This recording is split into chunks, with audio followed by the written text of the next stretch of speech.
Kami akan membahasnya bersama dengan pengamat hukum pidana yang sudah hadir ke studio.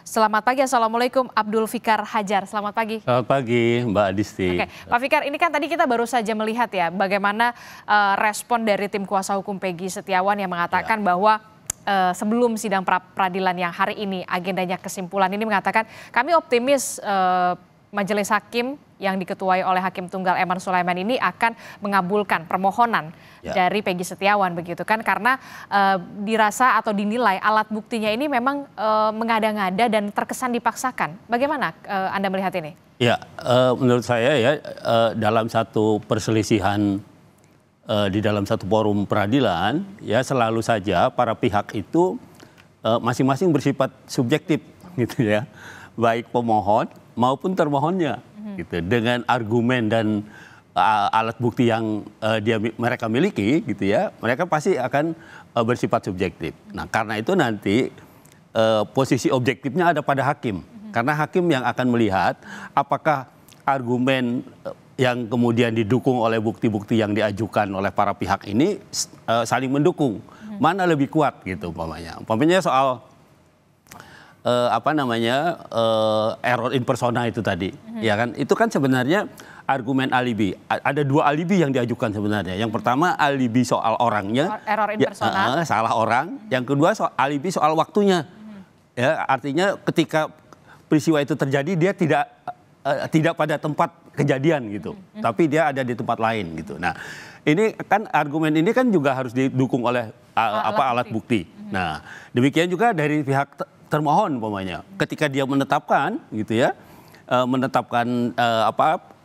tersangka itu menjadi tersangka gitu ya, dia juga harus didukung oleh dua alat bukti. Nah, salah satunya umpamanya apa? Itu tadi maunya ada putusan pengadilan yang menyatakan ada buron gitu, ya kan? Nah, buron itu terminologi sebenarnya nggak ada di dalam KUHP ya, tapi itu dalam praktek buronan itu ada.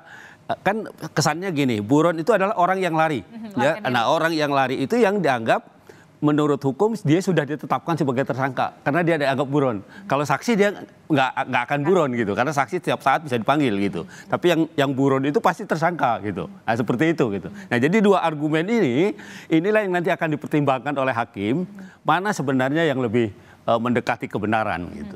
Dan ini merupakan hari terakhir di mana hakim punya kesempatan untuk memperoleh informasi sebesar-besarnya terkait dengan kesimpulan baik dari termohon dan juga pemohon begitu ya.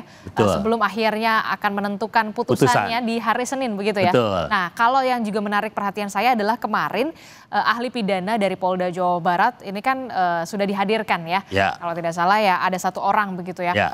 Singkat sekali sidangnya kemarin begitu yang mengatakan bahwa sebenarnya penetapan tersangka dari Peggy Setiawan ini sudah memenuhi syarat begitu ya, karena sudah memenuhi dua alat bukti, ya kan, walaupun tidak ada pemeriksaan sebelumnya terhadap Peggy Setiawan. Anda melihatnya bagaimana? Gini, apakah memenuhi syarat untuk ditetapkan sebagai tersangka karena ada dua alat bukti atau tidak, gitu ya? Nah, itu yang kemudian akan diperiksa, akan diuji di sini, ya.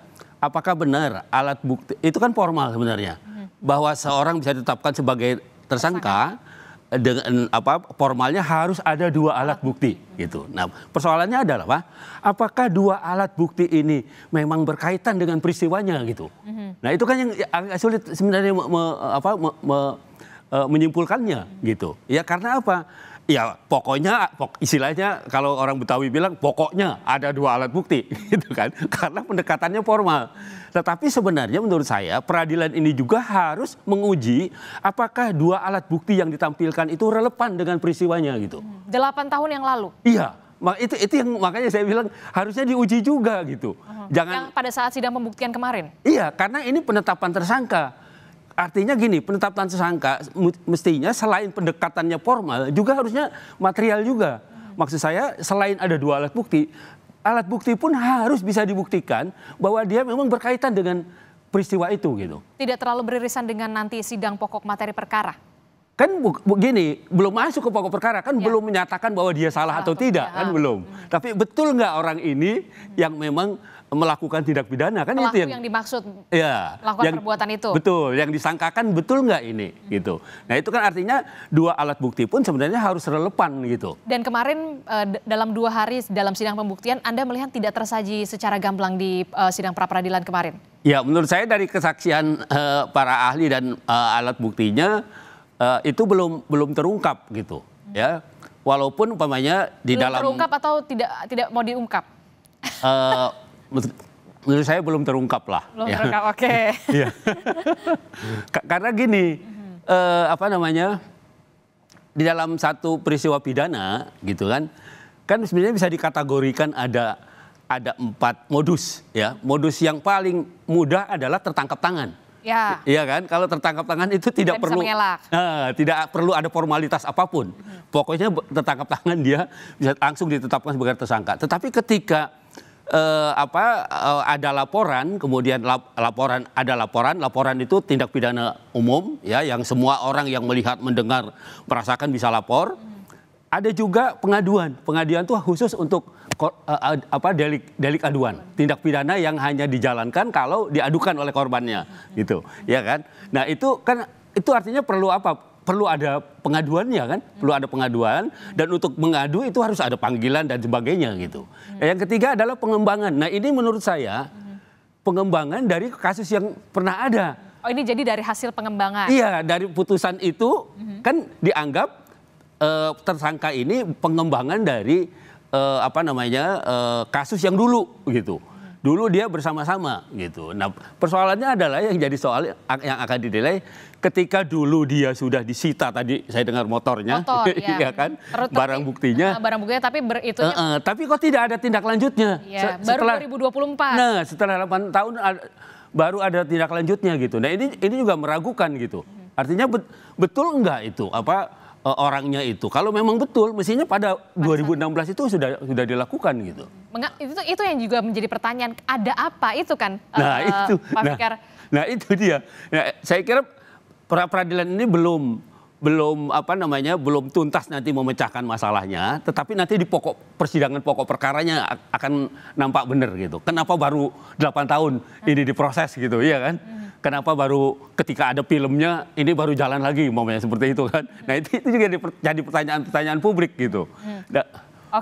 Dan ini menurut saya bisa menjadi presiden dalam pengertian orang akan berpikir juga, jangan-jangan saya dulu punya kasus tiba-tiba muncul, ya kan? Sudah 8 tahun, beberapa puluh tahun yang lalu, viralkan saja di media sosial, karena no viral no justice. Nah itu dia yang kemudian harus menjadi PR tersendiri, tidak hanya menjadi ya begitu PR tersendiri bagi pihak kepolisian ya. Kita akan ulas lagi nanti usai jeda, Pak Fikar. Tetaplah bersama kami di Breaking News Kompas TV, saudara.